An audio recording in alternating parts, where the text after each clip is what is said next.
Guys, I am so happy to be back. I have been out sick. Thank you guys for sticking with me, and I may cough a time or two during this broadcast because I'm just now getting over it. I had some kind of bacterial infection, virus infection, something. It wasn't the you know what, uh, but it was pretty bad. So I'm glad to be back. So we're going to jump right back in. For those of you who are new here, my name is Dr. Jones. I am a doctor, but I'm not a doctor, but I am a doctor.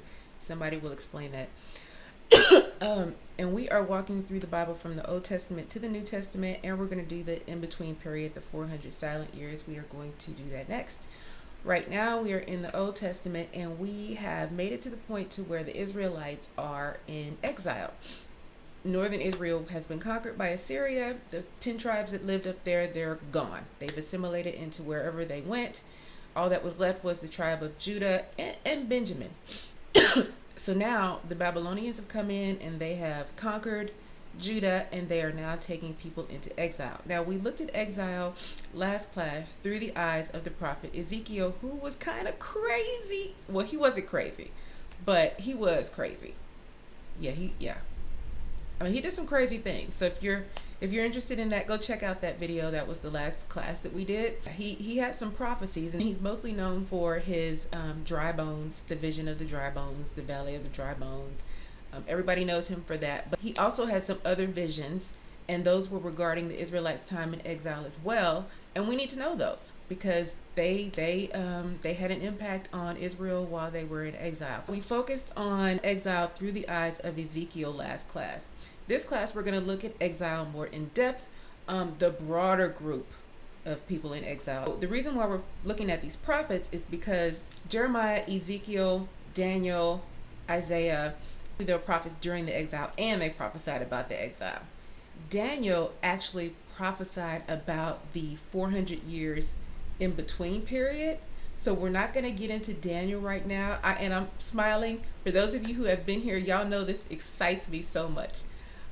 It's just so, my favorite word is fascinating. So it's just so, it's just amazing how God put together the Bible, how these people were inspired to write this history, put down their visions, create this work. It's just so inspiring. So Daniel was a prophet during exile, but he prophesied about the 400-year period that would come after. That's gonna be so good when we get into that, y'all. So let me bring it back. We're gonna focus on the broader group in exile and what that was like for them. So during the exile, the elite group, the nobles, the priests, the scribes, these were the people that were taken to Babylon. There were also people who, during this wartime period, fled to Egypt. They weren't necessarily exiled to Egypt, but they fled to Egypt. So we have Israelites, we have Judeans going to Babylon, we have Judeans going to Egypt, and we also have Judeans that they would call like the tillers of the ground and like farmers and people who could work the soil. They were not exiled. They stayed in Judah. We're going to see this interesting dynamic between these three groups. The Israelites who went into captivity, the way they were able to stay together, for one, the way they felt about being in captivity, the way they felt about leaving Jerusalem, the way they lamented, the way they wrote about the lament, and the way they began to put together the Bible. That's going to be one theme. And then we're going to look at the ones who fled to Egypt. Now, the ones who fled to Egypt, so the ones who went to exile, when they come out, they finally get it. The group who came back home finally get it, that there's only one God, and now we're a monotheistic group, okay? So there's that group.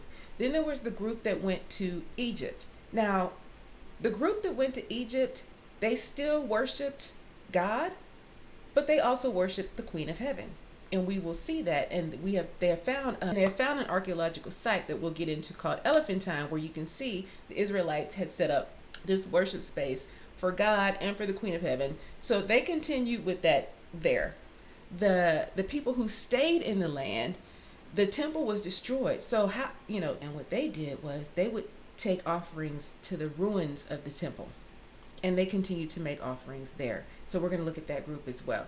We're also, in the next class, we're going to look at the group when they come back, and the dynamic between the group that comes back and the group that's still there. And also keep in mind this, there's a group of Israelites that stayed in Judah. And when I say still there, we're talking about Judah. So there's a group that stayed there in Judah, but then there were also other people from different cultures and groups who migrated to Judah. So it's going to be an interesting dynamic when the Israelites who were in exile come back and find these old Judeans and this group of other people. That's going to be interesting. That's going to be the next class. Okay, that's enough of me talking. Let's get right into the story. I miss class. I miss talking to you guys. I miss talking about this stuff. Thank you guys for sticking around while I've been out. I appreciate your support. I really appreciate your support. I had a one classmate send me, well, a couple of classmates actually, that just really inspired me the other day. Send me some like really encouraging notes, and I want us to be like a class. I want us to talk to each other and drop ideas off of each other, encourage each other, lift each other up. I want us to do that as a class. So hearing from those two classmates just kind of made my day, and so I really appreciate you guys. Okay, now we'll get into it.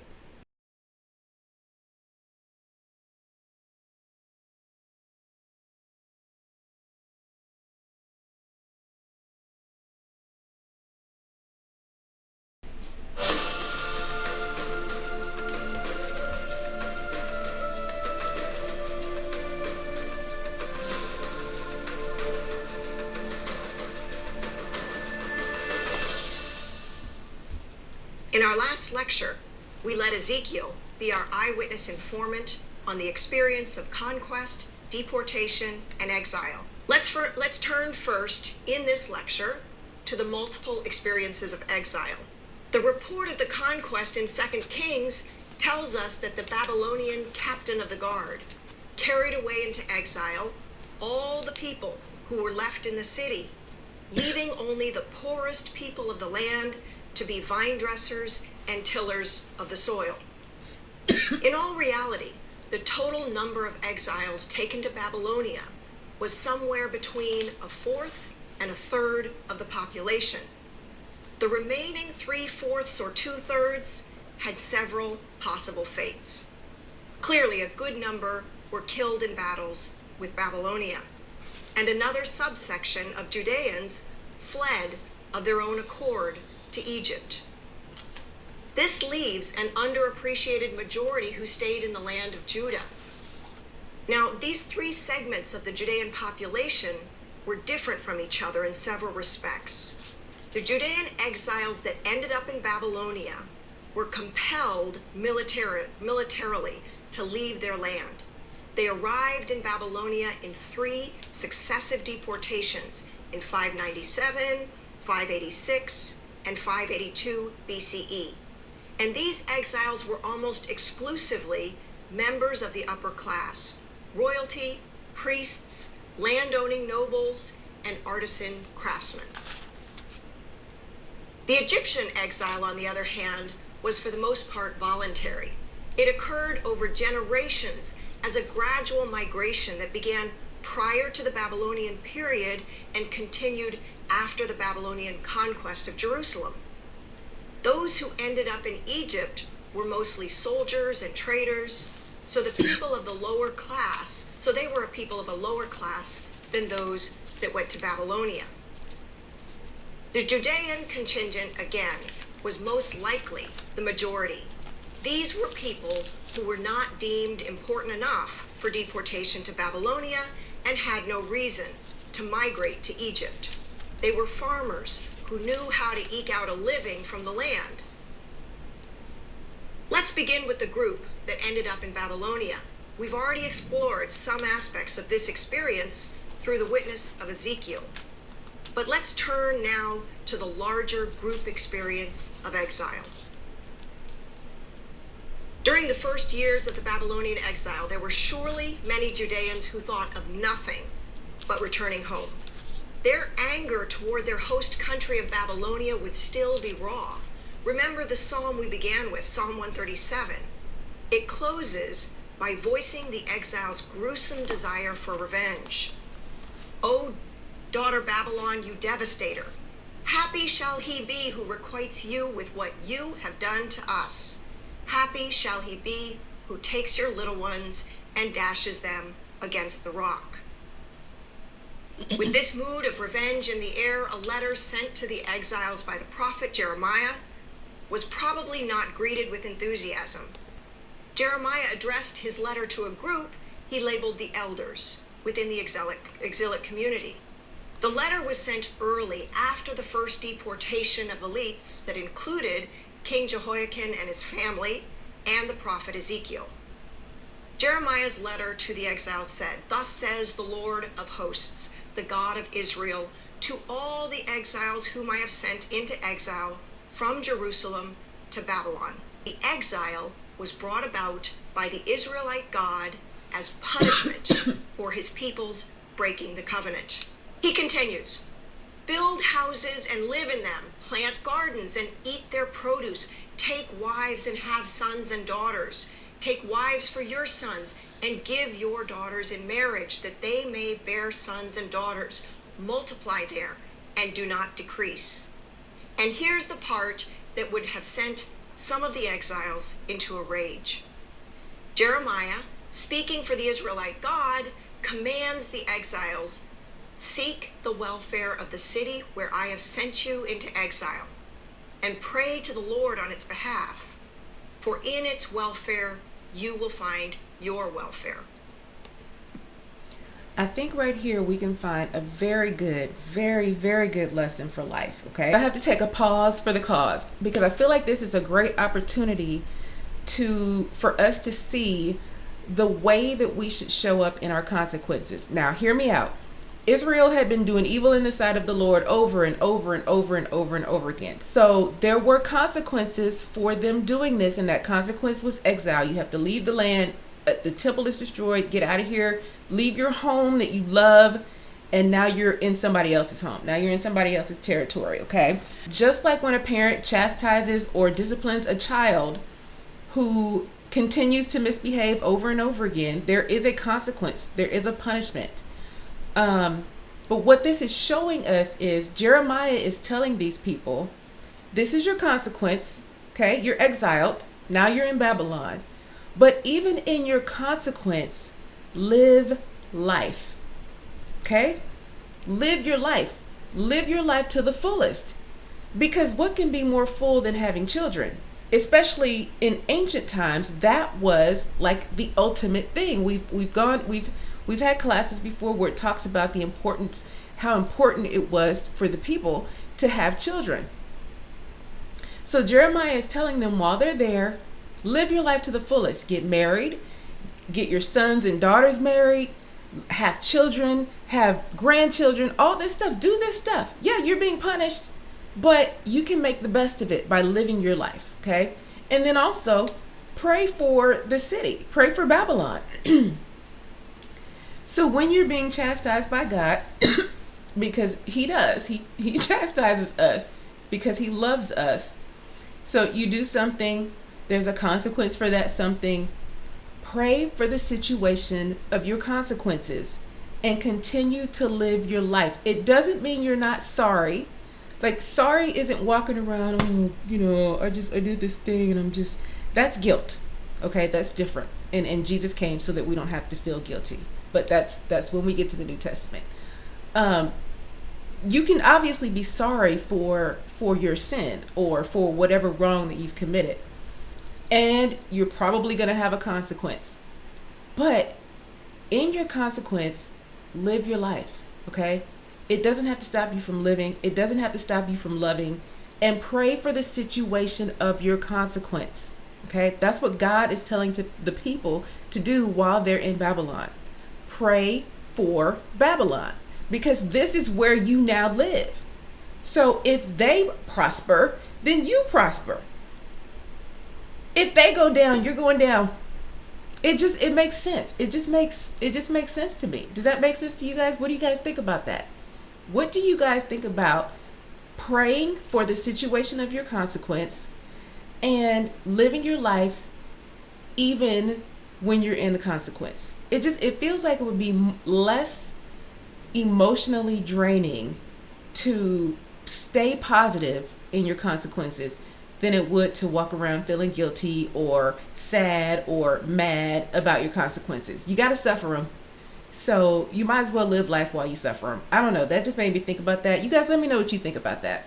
Not only are the exiles to refrain from seeking revenge against the Babylonians, they're to pray for the city's welfare and for the welfare of the Babylonians who inhabit it. Jeremiah then predicts that the Judeans' time in exile will last for a symbolically full 70 years. And at the end of this time, the Israelite God will visit them once again and bring them back. Prophets who wrote during the exile described the exilic experience as difficult. It was a yoke they were forced to bear. When Jeremiah predicts the Israelite God's rescue of the exiles, his language evokes servitude. I will break the yoke from off their neck, and I will burst their bonds, and strangers shall no more make servants of them. Nebuchadnezzar's records list by name some of the Judean exiles from the first wave in 597. For those of you guys who are new, Nebuchadrezzar is the way she pronounces Nebuchadnezzar. Everybody has heard of King Nebuchadnezzar. That's just the way she pronounces it. Significantly, these men were listed as artisans and a gardener, people with skills that Babylonia could immediately put to work. Additional Babylonian records indicate that the exiles as a whole, not the Judeans in particular, were used as forced labor in massive building projects. Another metaphorical description of the exilic experience was that of purification through fire. The Judeans, pre-conquest, were likened to an impure metal, polluted with dross. Namely, by worshiping foreign deities, they had taken on impurities. The experience of conquest and exile is then likened to the fire or the smelter that melted them down and purified them so that they could emerge like pure silver, worthy of returning to the land. Pause for the cause. Have y'all heard of the baptism of fire? This is a New Testament concept. Let me pull it up right quick. Okay, I just want to pull up this verse real quick because when she's saying this, this is what it makes me think of. I baptize you with, this is John the Baptist talking to the people that he's baptizing. I baptize you with water for repentance, but after me comes one who is more powerful than I, whose sandals I am not worthy to carry. He will baptize you with the Holy Spirit and fire. That's what this is reminding me of. And I know there are a lot of people that talk about the baptism of fire, like it's this like actual thing that people have to like go through this fire. But I wonder if the baptism of fire is kind of like the same type of way to describe the cleansing process that you go through when you're baptized. Okay, the cleansing process that you go through when you're baptized, just like now they didn't have baptism back then. Jesus hadn't come, and you know that was not a thing yet. But she's talking about this purification fire, and the exile to Babylon was that purification fire that was going to cleanse the people and make them like silver. I wonder if this is the same kind of reference to this fire, this purification process.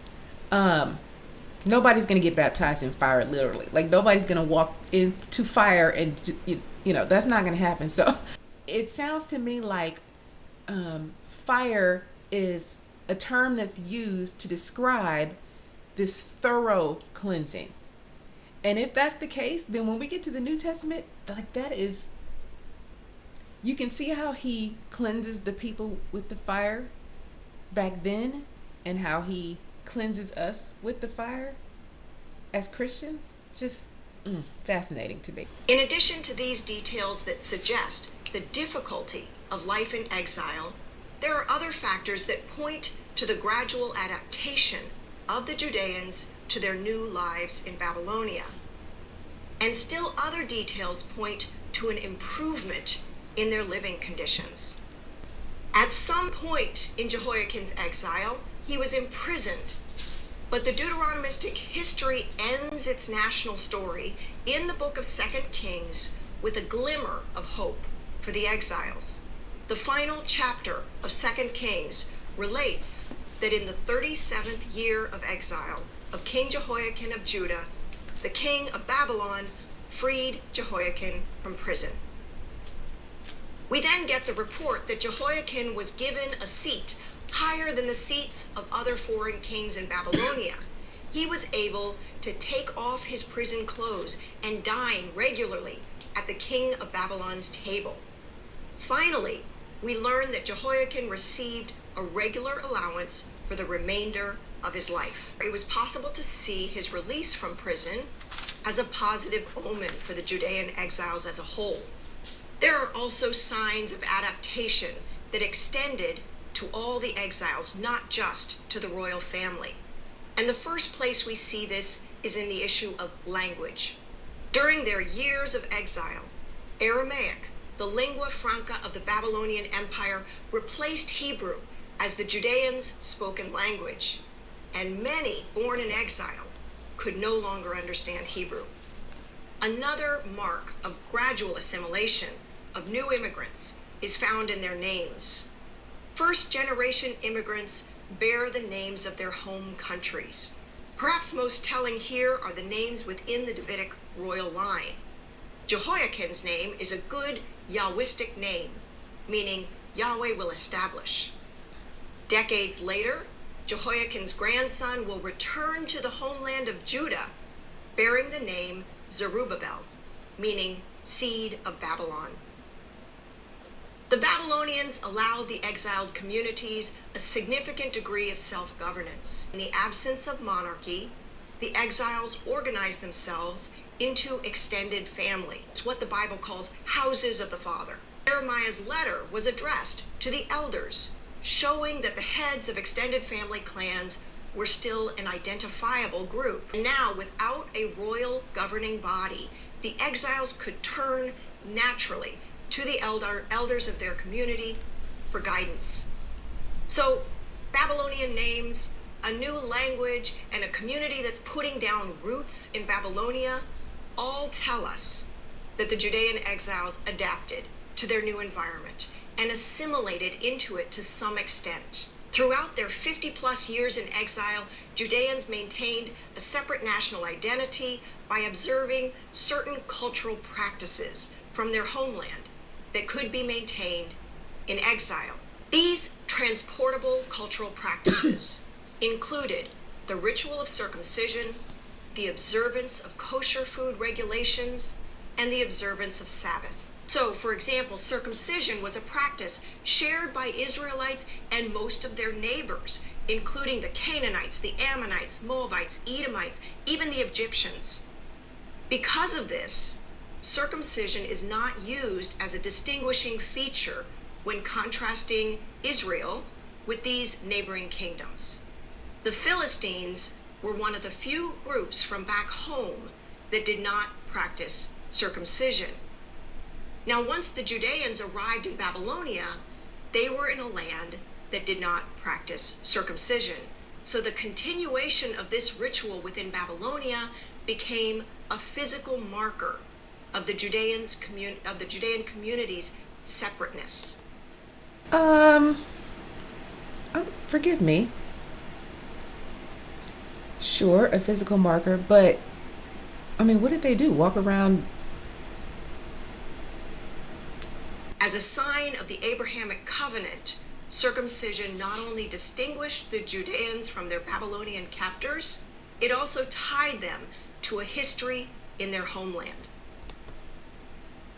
But how would the other people know? How would they know? I mean, Sabbath observance was another practice that exiles brought with them from Judah.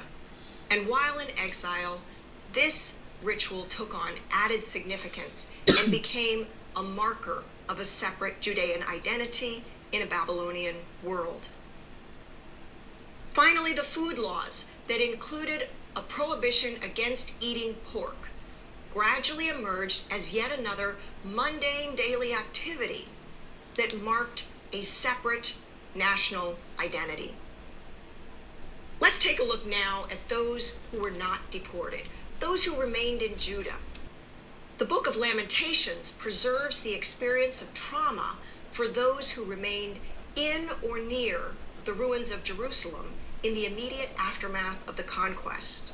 One of the laments reads, "The elders of daughter Zion sit on the ground in silence. They have thrown dust on their heads and put on sackcloth. The young girls of Jerusalem have bowed their heads to the ground." If you guys haven't read Lamentations yet, go check that out. One of the things that I want us to do is to get out of our modern brains and try to put ourselves back in those ancient times to try to see how, so that we can sort of try to feel what they may have felt. So to me, this would be like a modern day when there's a war going on somewhere and refugees are escaping or leaving or fleeing, and they have to just uproot and go to some other country. And you have to leave everything behind and just go to some other country. Same kind of thing. So if you haven't read Lamentations, go check that out. The lament continues. "My eyes are spent with weeping, my stomach churns, my bile is poured out on the ground because of the destruction of my people, because infants and babes faint in the streets of the city." Clearly, those who remained in the land confronted their own horrors following the fall of the capital city, and one of those horrors would be hunger. Those who remained in the land are described in several places as the poorest of the land, and their purpose was to keep the vineyards, orchards, and fields producing in the absence of landowners. There was a perception that once the wealthy landowners had been taken into exile, those left in the land might have occupied their farms and taken possession of their houses. Why wouldn't they?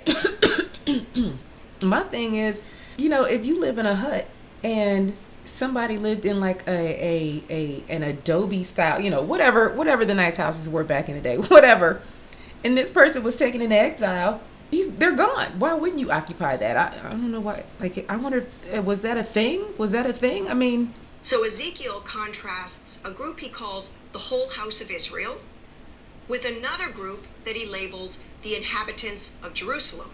Okay, was it In then? other words, in his view, the house of Israel is made up of those who are in exile. There's some other group inhabiting Jerusalem. And this group, Ezekiel quotes as saying that the exiles are the ones who are far from the Lord, and as a result, this group that stayed in Judah is claiming that the land has been given to them. Those who remained in the land did not have the experience of their God mounting a chariot, flying off to Babylon to be with the exiles. From their perspective, their God had remained in Jerusalem with them, and the exiles were now far from their God. Ezekiel, who is sitting in exile, is against this group in Judah, who he imagines taking the land for themselves. Now, Jeremiah had a different view on those who remained for a time in Judah, because he sees land redistribution as part of Babylonian imperial policy. He reports that the Babylonian captain of the guard purposefully left poor people who owned nothing in Judah to tend the vineyards and the fields.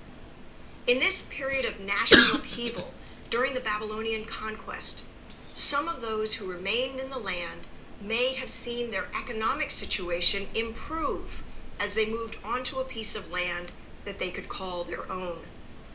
Beyond these years, immediately following the conquest of Jerusalem, we have no written records to help us know how those in the land of Judah, adjusted to the new situation. What we do know is that when the Judean exiles from Babylonia began to return to Judah in the late 6th century, they found an organized Judean population that had been offering sacrifices on the ruined Temple Mount during their absence. Let's turn now to the exiles who ended up in Egypt. We have already met some of those Judeans who ended up relocating to Egypt.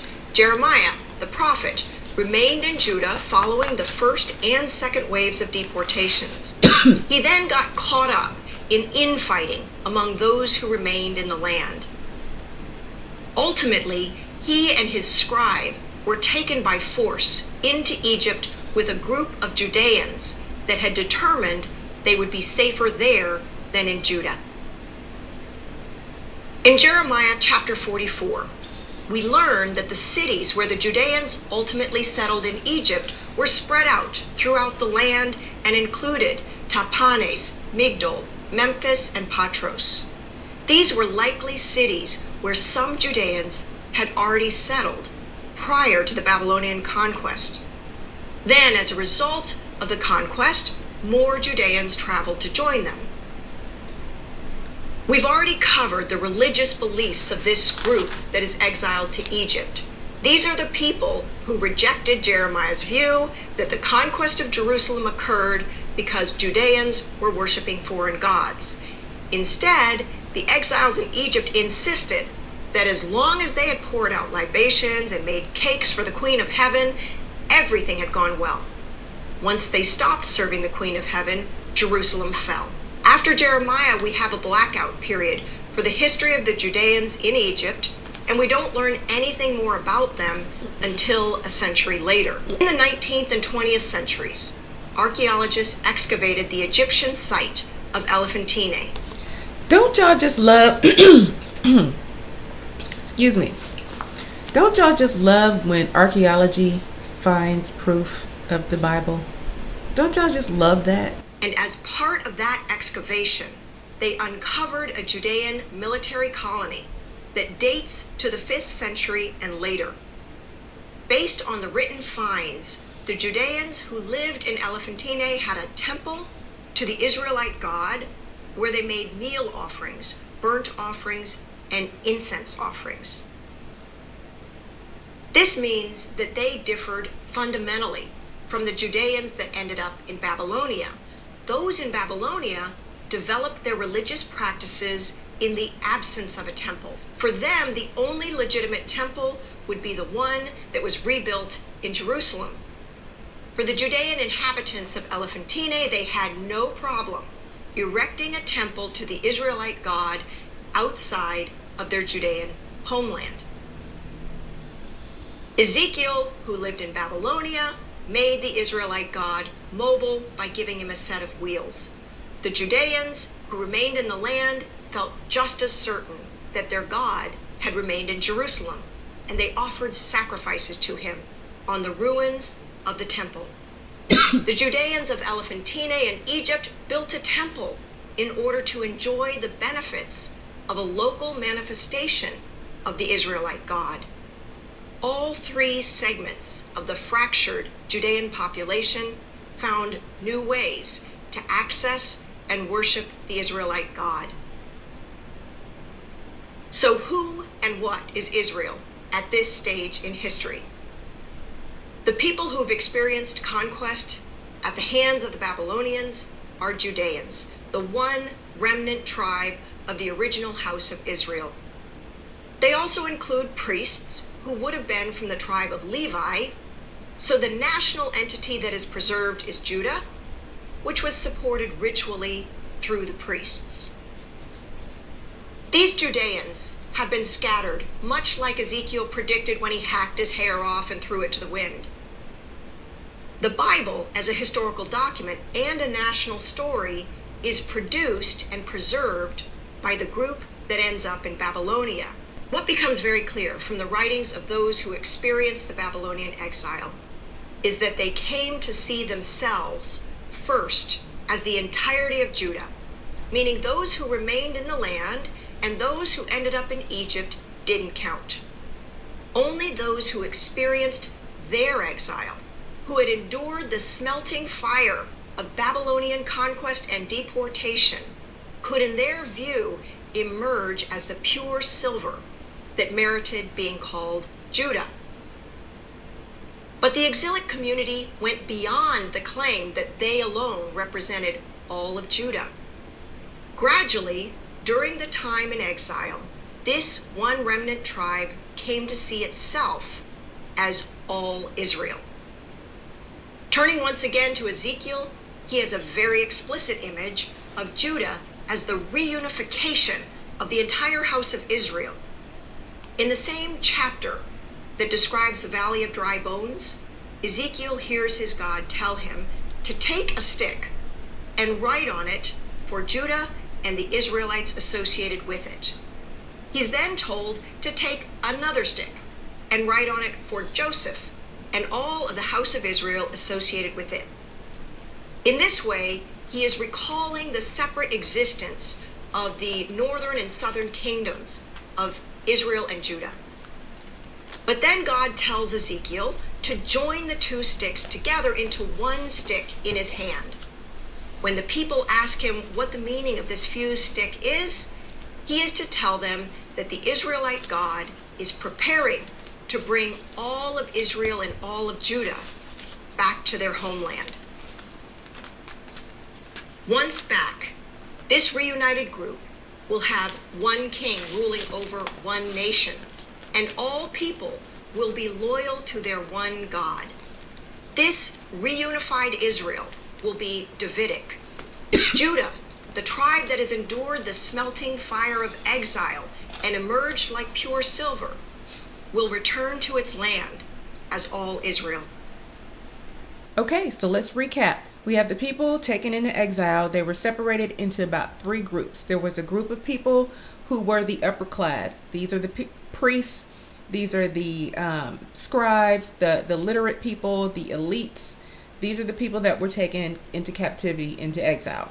Then we have people who sort of fled to Egypt.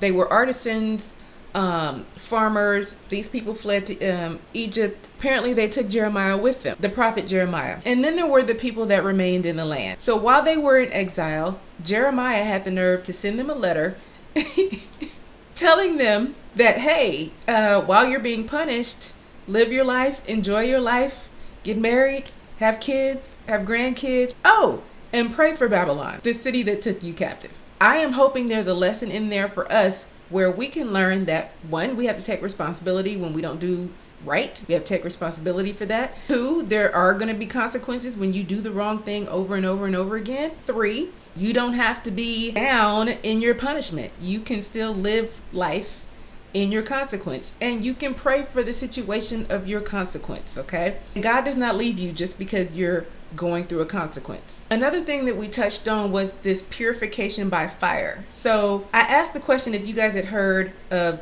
the baptism of fire, and I wonder if they're connected. I don't know yet, but maybe we'll find that out when we get to the New Testament.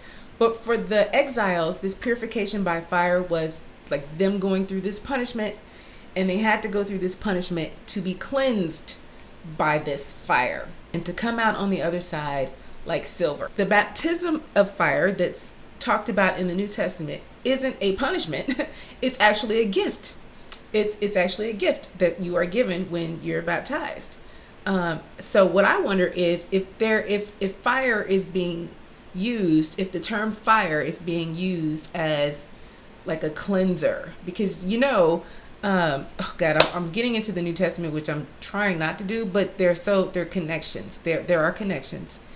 Baptism is to cleanse you of your sin. And so I kind of wonder if there's a connection between that fire and this fire. So we'll move on for now. Another thing that we learned is that the exiles in Babylonia actually did put down roots, and they actually did have families, and they actually did start to assimilate into that culture. And one of the ways they started to assimilate into that culture is they started to lose their language. Now, they spoke Hebrew, And so the older people who went into captivity would have known this language. And, you know, whatever age generation went into captivity, they would have known Hebrew.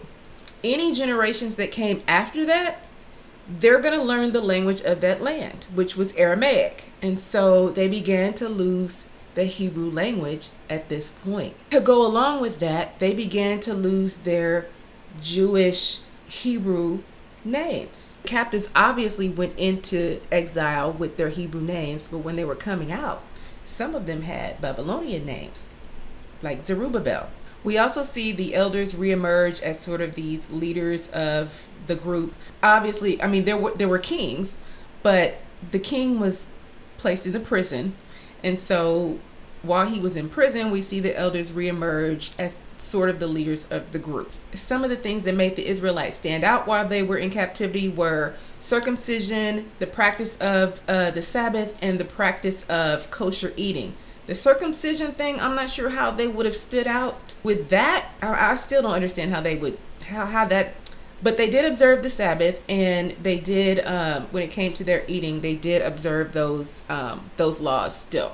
One of the things that they had to deal with was the separateness of it all. So they were there. There was another group in Egypt. There was another group that stayed in Judah, and they were all separated. The folks that went to Egypt, they're like, you know what, we'll just build another temple and we'll just put God here in this temple.